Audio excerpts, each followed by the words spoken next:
Hello hi friend जय Jagannath welcome to my mini blog जेहेतु आज संडे थिला ता सहित फ्रेंडशिप डे मध्य थिला फ्रेंडशिप तो प्रथम भौणी मानकर ही आरंभ होता है।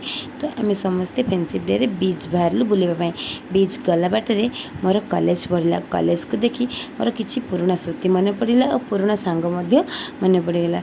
फाइनाली आम जा पहुँची गलु बीच रे पहुँचिकी आम गलु बीच पाखे सुंदर पार्क टी को आपण मैंने थरे बीच गले थे पार्क टी को जातु और बहुत सारा एंजॉय करंतु। पार्क भीतर बहुत सुंदर है।